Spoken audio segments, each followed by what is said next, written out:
بالله من الشيطان الرجيم بسم الله الرحمن الرحيم وقالوا لن تمسنا النار إلا أياما معدودة قل اتخذتم عند الله عهدا فلن يخلف الله عهده أم تقولون على الله ما لا تعلمون صدق الله العلي العظيم۔ یہودیوں کی بدعہدیوں کا اور ان کے آباء و اجداد کی سستیوں کاہلیوں اور مدینہ منورہ میں جو آباد تھے یہودی ان کی شرارتوں اور خباثتوں کا ذکر چل رہا ہے۔ تو یہ بھی کہا کرتے تھے کہ ہم تو جنتی ہیں اور اگر ہمیں جہنم میں جانا بھی پڑا تو ہم صرف چند دن کے لیے جائیں گے۔ کیوں یہ کہتے تھے کہ دنیا جو ہے یہ کل دنیا 7,000 سال قائم رہے گی۔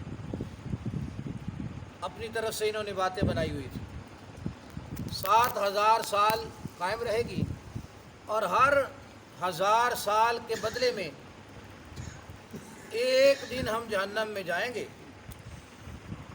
اور بعض یہ بھی کہتے تھے کہ یا زیادہ سے زیادہ اگر 7 دن نہیں تو زیادہ سے زیادہ 40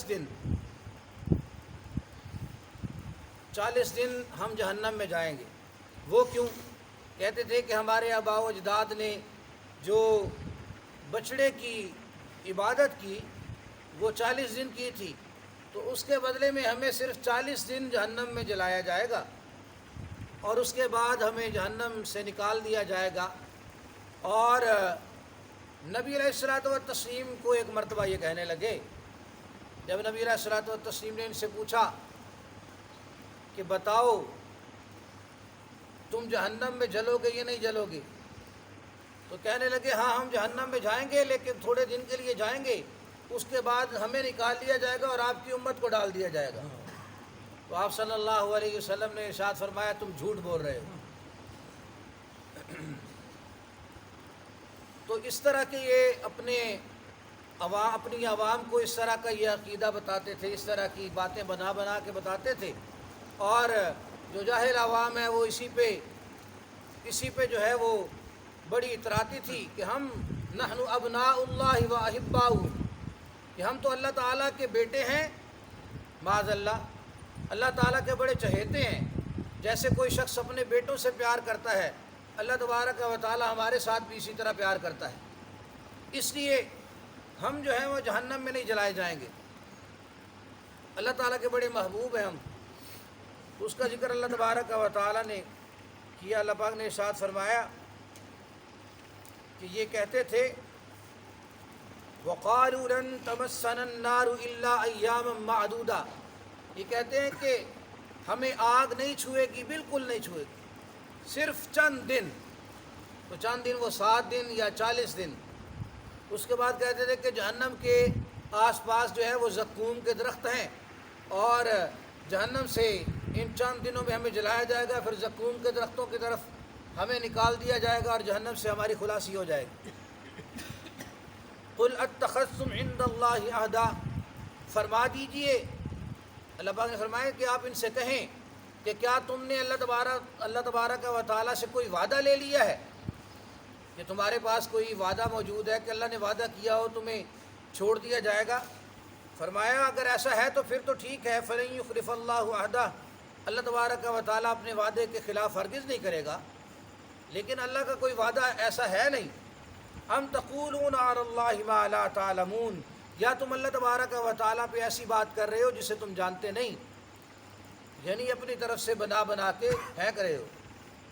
بلا، فرمایا کیوں نہیں، یعنی یہ جلیں گے، ضرور بھی ضرور جہنم میں جلیں گے۔ من کسب سیئۃ، جس شخص نے کوئی برائی کی، وَأَحَاطَتْ بِهِ خَطِیئَتُهُ، اور اس کی برائی نے اسے گھیر لیا۔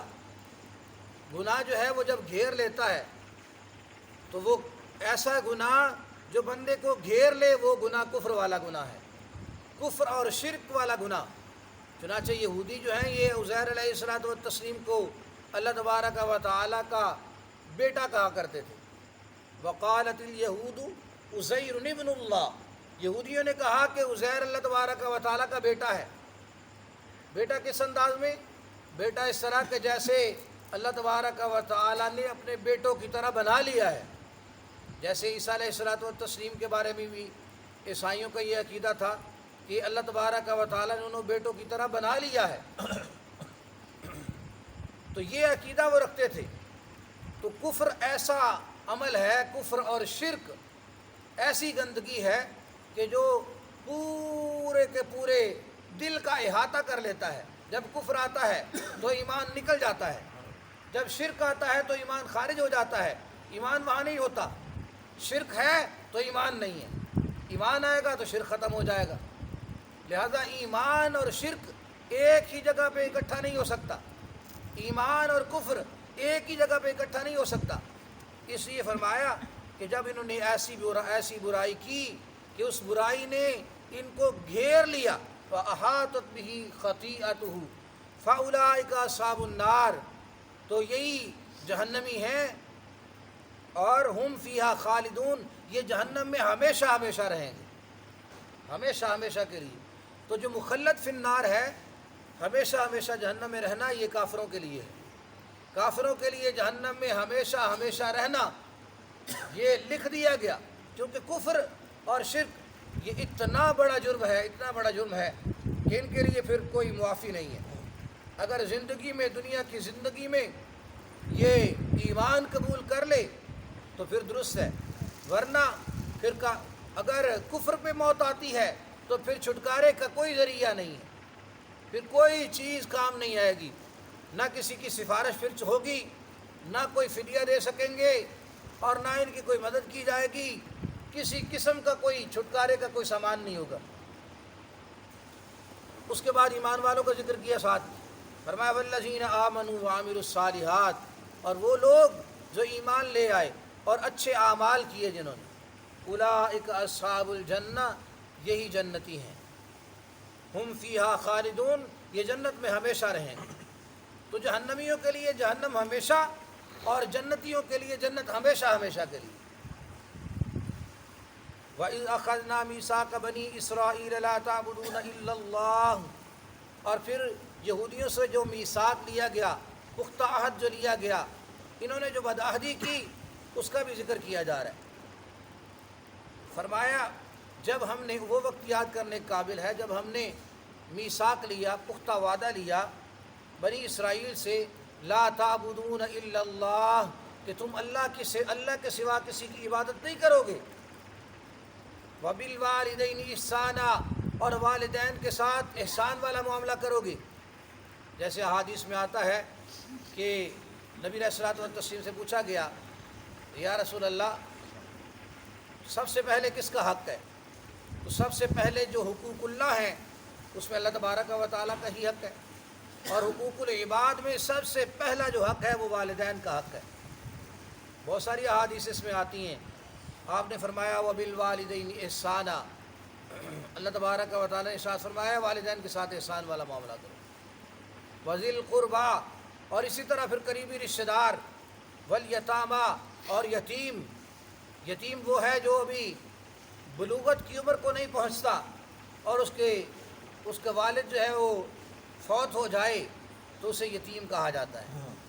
جب بلوغت کی عمر کو پہنچ جائے تو پھر اسے یتیم نہیں کہا جاتا، اگر پھر بھی وہ غریب ہے، کوئی اس کے پاس سہارا نہیں ہے، تو وہ مسکین ہے، جو اپنی ضروریات کو پورا نہ کر سکے، اگرچہ اب وہ شادی شدہ ہو جائے، بچوں والا ہو جائے، لیکن اپنے بچوں کی پوری طرح سے کفالت نہ کر سکے، جو تھوڑا بہت اس کے پاس سامان ہے وہ پورا نہ ہو سکے، تو وہ مسکین ہے۔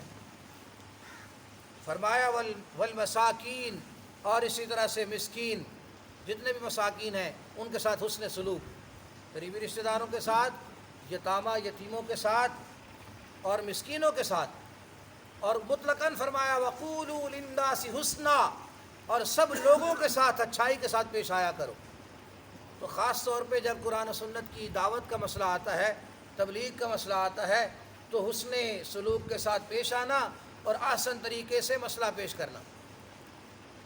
جب حضرت موسیٰ و ہارون علیہم السلام کو اللہ تبارک و تعالیٰ نے فرعون کی طرف بھیجا تو اللہ پاک نے اس وقت بھی فرمایا وَقُولَا لَهُ قَوْلًا لَيِّنًا کہ فرعون سے جب جا کر آپ نے بات کرنی ہے تو اس سے نرمی کے ساتھ بات کرنی، نرمی کے ساتھ بات. تو مسئلہ جب سمجھایا جائے گا قرآن کے دلائل کے ساتھ، پختہ دلائل کے ساتھ سمجھایا جائے گا، لیکن انداز جو ہے وہ گالم گلوچ کا نہیں ہوگا ساتھ کہ قرآن بھی پڑھ رہے ہیں اور ساتھ پھر اگر اگلے بندے نے مانا نہیں ہے تو یہ گالیوں پہ اتر آیا، ایسا نہیں ہے. تو سختی والا لہجہ نہیں اختیار کیا جائے گا، بلکہ نرمی کے ساتھ اسے مثالیں دے کر پیار و محبت سے سمجھایا جائے گا. جیسے اللہ تبارک و تعالیٰ نے مسئلہ توحید کو کتنا واضح کیا ہے، کتنا واضح کیا قرآن میں. حالانکہ مشرکین مکہ ہر دلیل کا وہ اسے نظر انداز کر دیتے تھے، بغیر کسی دلیل کے قرآن کو انہوں نے رد کیا، لیکن اللہ تبارک و تعالیٰ نے مثالیں دے دے کر سمجھایا. اس لیے فرمایا وَقُولُوا لِلنَّاسِ حُسْنًا کہ لوگوں کے ساتھ معاملہ جب کرو نرمی کے ساتھ کرو، پیش جب آؤ نرمی سے پیش آؤ، مسئلہ جب سمجھاؤ نرمی کے ساتھ. لیکن نرمی کا یہ مطلب نہیں ہے کہ مداہنت اختیار کی جائے، یعنی مسئلے کو گول مول کر دیا جائے کہ نرمی کرنی ہے. اب یہودیوں کے ساتھ یا عیسائیوں کے ساتھ یا کوئی بھی جو مشرک ہے، کسی قسم کے شرک میں کفر میں مبتلا ہے یا بدعتی ہے، بدعات میں مبتلا ہے، تو اسے مسئلہ نہ سمجھایا جائے. جب اس کے ساتھ جو ہے نا وہ دکان میں شراکت ہے، کاروبار میں شراکت ہے اور وہ ہمسایہ ہے، معاملات میں شراکت داری ہے، برادری بنائی ہوئی ہے، تو اس کا یہ مطلب نہیں ہے کہ اسے مسئلہ نہ سمجھایا جائے اور مداہنت اختیار کی جائے، منافقت اختیار کی جائے، اس کی اجازت نہیں ہے. اچھائی کے ساتھ پیش آنے کا مطلب یہ ہے کہ آپ اس کے ساتھ دیگر معاملات میں نرمی سے پیش آئیں، دیگر جو معاملات ہیں ان میں نرمی سے پیش آئیں. اور جب مسئلہ توحید سمجھانے کی باری آئے، جب سنت سمجھانے کی باری آئے تو اسے کھلا سمجھائی جائے، واضح انداز میں سمجھائی جائے. مداہنت اختیار کرنے کی اجازت نہیں ہے. اور دلی لگاؤ، کسی کافر کے ساتھ ایسا بھائی چارہ قائم کرنے کی اجازت نہیں ہے کہ جو جیسے مسلمانوں کو کہا گیا کہ انما المؤمنون اخوہ، مسلمانوں کے بھائی ہیں، ایمان والے آپس میں بھائی ہیں. تو ایمان والوں کا جو بھائی چارہ ہے وہ آپس میں ہے، کسی کافر کے ساتھ بھائی چارہ نہیں ہے. کافر کے ساتھ ڈیل ہو سکتی ہے، کافر کے ساتھ معاملات ہو سکتے ہیں. نبی علیہ الصلوۃ والتسلیم نے یہودیوں کے ساتھ معاملات کیے ہیں، اور حالات اس کے جس قسم کا تقاضا کر رہے ہوں حالات، اور علماء جب فتویٰ دیں تو جس قسم کے حالات ہوں اس کے مطابق فتویٰ آتا ہے تو اسی کے مطابق عمل کرنا چاہیے. حالات مختلف ہوتے رہتے ہیں، اور جتنے بھی کافر ہیں ان کے حالات مختلف ہوتے ہیں. کسی کے ساتھ کبھی کاروبار میں آپ چل سکتے ہیں اور کسی کے ساتھ کاروبار کرنے کی اجازت نہیں ہوتی. اس لیے یہ علماء سے پوچھ کر حالات جیسے بھی بنے علماء سے پوچھ کر اس پر عمل کرنا چاہیے. لیکن مداہنت کرنے کی اجازت نہیں ہے، قطعی طور پر اجازت نہیں ہے کہ مسئلے کو گول مول کر دینا اور ایسا کافروں کے ساتھ، مشرکوں کے ساتھ اور بدعتیوں کے ساتھ ایسا بھائی چارہ بنا لینا کہ ان کے ساتھ دلی وابستگی جیسے مسلمانوں کا ایک دوسرے کے ساتھ پیار اور محبت ہوتا ہے تو کافروں کے ساتھ ایسا بنا لینا. افسوس ہے آج کے دور میں مسلمانوں نے یہی کیا ہوا ہے. آج کے دور میں دیہات ہوں، شہر ہوں، انٹرنیشنل لیول ہو، جہاں بھی ہم دیکھتے ہیں تو کفار کے ساتھ اسی طرح سے میل ملاپ اور اسی طرح سے وابستگیاں اور دلی وابستگیاں کفار کے ساتھ رکھی ہوئی ہیں. یہ قطعاً جائز نہیں ہے. اللہ تبارک و تعالیٰ نے ارشاد فرمایا ہے کہ اے ایمان والو لا تتخذوا اليہود والنصارى اولیاء، فرمایا یہودیوں کو، عیسائیوں کو اپنے ولی نہ بناؤ.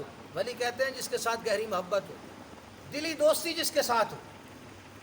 تو یہ صرف یہود و نصارہ نہیں بلکہ تمام کفار، کیونکہ ایمان والوں کو آپس میں ایک جسد واحد کی مثال دی نبی علیہ السلام نے. فرمایا ایمان والوں کی تو مثال ایسی ہے جیسے ایک جسم. فرمایا اگر پاؤں میں تکلیف ہے تو آنکھ روتی ہے، آنکھ جاگتی ہے، اور سارا بدن وہ تکلیف تکلیف میں مبتلا ہو جاتا ہے. جیسے علامہ اقبال مرحوم نے کہا اخوت اس کو کہتے ہیں چبھے کانٹا جو کابل میں، تو ہندوستان کا ہر پیر و جواں بےتاب ہو جائے. تو کاش مسلمانوں کی یہی حالت ہوتی کہ مسلمان متحد ہو جاتے، جسد واحد کی طرح ہو جاتے. لیکن آج مسلمانوں نے آپس میں جو اخوت ہے، جو بھائی چارہ ہے، جو ہمدردیاں ہیں، اسے ختم کر دیا اور کفار کے ساتھ میل ملاپ کر لیا، کفار کے ساتھ جوڑ رکھا ہوا ہے. فرمایا وَقُولُوا لِلنَّاسِ حُسْنًا، لوگوں کے ساتھ اچھائی سے پیش آؤ. وَأَقِیمُوا الصَّلَاةَ، اور نماز کو قائم رکھو. یعنی یہ کہا گیا کہ ایمان قبول کرو اور نماز ادا کرو تو تمہاری ساری پریشانیاں ختم ہو جائیں گی. ان کو یہ یہودیوں کو یہ بھی ڈر تھا نا کہ اگر ہم ایمان قبول کر لیں گے تو جو ہم نے جو اپنے آستانے بنائے ہوئے ہیں اور ہم نے جو اپنی گدیاں بنائی ہوئی ہیں اور ہم جو نذرانے جو بٹورتے ہیں، پیسہ جو اکٹھا کر رہے ہیں مریدوں سے، تو یہ سارا کچھ ختم ہو جائے گا. اللہ تبارک و تعالیٰ نے ارشاد فرمایا کہ جب تم ایمان قبول کرو گے اور نماز ادا کرو گے اور اللہ تبارک و تعالیٰ کے احکامات پہ عمل پیرا ہوگے اور زکوٰۃ دو گے، فرض زکوٰۃ یا صدقہ خیرات سارا زکوٰۃ میں شامل ہے، دو گے، تو پھر تمہارے دل کی وہ کیفیت نہیں رہے گی. تمہارے اندر جو آج ہوس ہے وہ ہوس ختم ہو جائے گی. تو جب کافر ہوتا ہے اس میں تو بہت ہوس ہوتی ہے، وہ تو چاہتا ہے کہ میں ہر کسی کا خون جو ہے نا نچوڑ لوں اور اپنا جو ہے نا بینک بیلنس بناتا رہوں. جبکہ ایمان والا جو ہوتا ہے وہ ایثار سے کام لیتا ہے. جیسے اللہ پاک نے فرمایا وَيُؤْثِرُونَ عَلَىٰ أَنفُسِهِمْ وَلَوْ كَانَ بِهِمْ خَصَاصَةٌ، صحابہ کی یہ صفت اللہ پاک نے ذکر کی کہ ان کے پاس خود کچھ نہیں ہے، خود جو ہے نا وہ خستہ حال ہیں، لیکن پھر بھی اپنے دوسرے بھائیوں کو اپنے اوپر ترجیح دیتے ہیں. تو ایمان والوں کی تو یہ حالت ہوتی ہے. تو یہ فرمایا وَأَقِیمُوا الصَّلَاةَ، نماز قائم کرو، وَآتُوا الزَّکَاةَ، زکوٰۃ ادا کرتے رہو.